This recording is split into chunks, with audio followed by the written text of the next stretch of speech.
Prabowo bakal dijebak, bahkan sama menterinya sendiri, sama orang-orang pintar di Republik ini, profesor, S3, guru besar, LSM, semua bakal menggiring Prabowo untuk naikin harga BBM. Begitu naikin harga BBM akan tercipta celah ya, buat terjadi demo besar.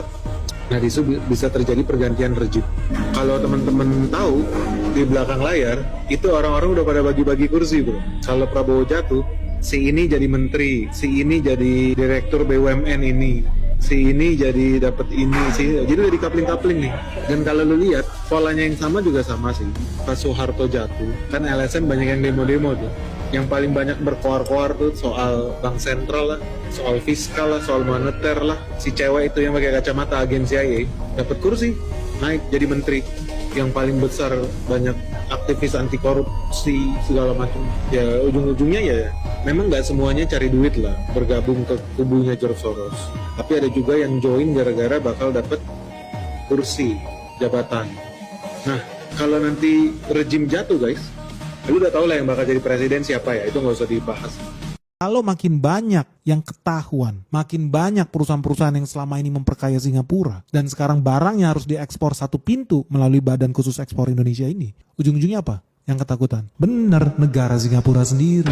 Makanya dari kemarin mereka sibuk buang duit triliunan buat nyerang pemerintah Indonesia, buat mengadu domba rakyat Indonesia dengan pemerintahnya sendiri. Lihat CNA, langsung bikin berita, Indonesia harusnya nggak boleh dong bikin ekspor satu pintu. Kok lu jadi ngatur-ngatur negara kita? The Straits Times langsung tata bahasanya bilang sama persis juga, Indonesia mau kontrol langsung. Monopoli dong ini. Nggak boleh dong. Sampai Bloomberg bilang apa tuh? Prabowo mau grab control Indonesia top commodities export, seolah-olah ini tindakan diktatorship. Enggak, ini tindakan rasional yang wajar. Kita tersinggung sebagai rakyat Indonesia, duit kita lari ke negara lain, sibuk bikin MRT di negara lain, bikin maju rakyatnya, bikin maju negaranya, kita nggak dapat apa-apa. Makanya langsung kompak mafia-mafia ini, oligarki internasional ini, rame-rame nyerang pemerintah Indonesia guys. Kenapa?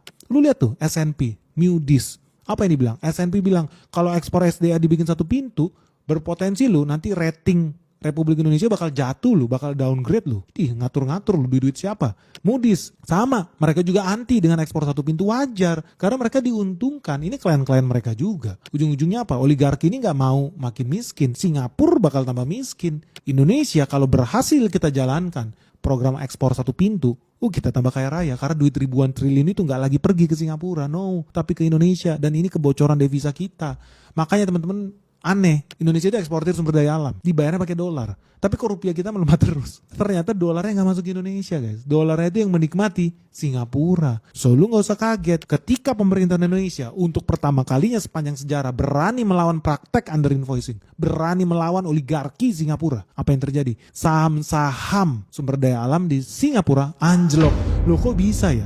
Kebijakannya di Indonesia. Kok yang jatuh malah saham-saham sumber daya alam yang ada di Singapura? Apa contohnya? Lihat, First Resources langsung turun 28% guys. Saham Golden Agri turun 18%. MP Evans Group turun 24,2%. AE Plantation turun 21%. This is a fact guys. Ternyata kebijakan Indonesia berhasil membuat bursa di negara lain kolaps. Saham-sahamnya anjlok. Dan lu harus curiga. Loh, apa urusannya? Gue kira ini kebijakan jelek. Harusnya kan kita melawan, kata anjing-anjing peliharaan George Soros tentunya. Tapi kalau lu punya otak sedikit ya, lu buka tuh laporan keuangan First Resources Limited. Di situ lu bisa lihat pendapatan dia dari Singapura berapa sih? Cuma 447 juta dolar. Tapi dari Indonesia 1,1 miliar dolar guys. Artinya 66% penghasilan First Resources dari Indonesia. Gila perusahaan Singapura, 66% penghasilannya dari Indonesia.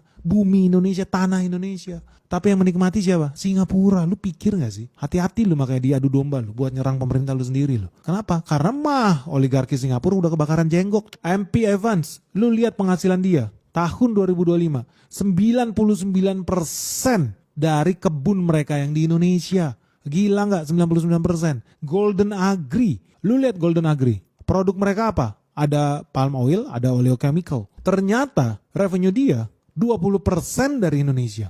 AE Plantation tahun 2024 penghasilan dia 99% dari Indonesia, bukan dari Malaysia loh. No, tapi dari Indonesia. Jadi dari sini lu bisa tahu kita itu on the right track sebetulnya. Kenapa? Karena mereka gonjang-ganjing di situ, kebakaran. Ini fakta. Lu bisa cek bursa efek mereka, kebakaran. Saham-saham ini anjlok. Kenapa? Karena untuk pertama kalinya Singapura kaget. Kok biasanya presiden Indonesia itu bisa dikangkangin sama Singapura? Kok yang ini nggak bisa ya? Kok si Prabowo punya nyali ya bertarung sama oligarki internasional ya? Bertarung sama negara Singapura ya? Kebakaran mereka guys. Jadi menurut lu gimana nih? Ternyata betul faktanya Indonesia rugi ribuan triliun. Indonesia berpuluh-puluh tahun dikadalin. Indonesia tidak dapat devisa, devisanya bocor ke Singapura. Tapi kok diem aja ya? Nah sekarang ketika Indonesia punya presiden yang berani nih ngelawan itu semua, kok narasinya malah jadi aneh? Kita harusnya menolak, melawan badan ekspor satu pintu. Kok gitu ya? Padahal sudah terbukti loh. Sudah terbukti berpuluh-puluh tahun negara kita dirugikan ribuan triliun.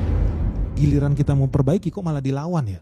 Dicegah. Kompak nih sama asing nih. Kompak nih sama pemerintah Singapura menyerang pemerintah Indonesia sendiri. Kenapa ya guys? Ini kayak terkoordinasi loh. Padahal kalau lu pikir ya memang betul kita butuh devisa itu. Dan betul itu kan dari bumi kita sendiri. Kita berhak. Kalau enggak ya nanti orang komennya sama lagi. Kok Indonesia kaya sumber daya alam tapi rakyatnya miskin? Rakyatnya gak sejahtera ya wajar. Karena duitnya gak masuk Indonesia. Duitnya masuk Singapura guys. Jadi menurut lu gimana guys? Kita wajib gak mendukung badan ekspor satu pintu ini?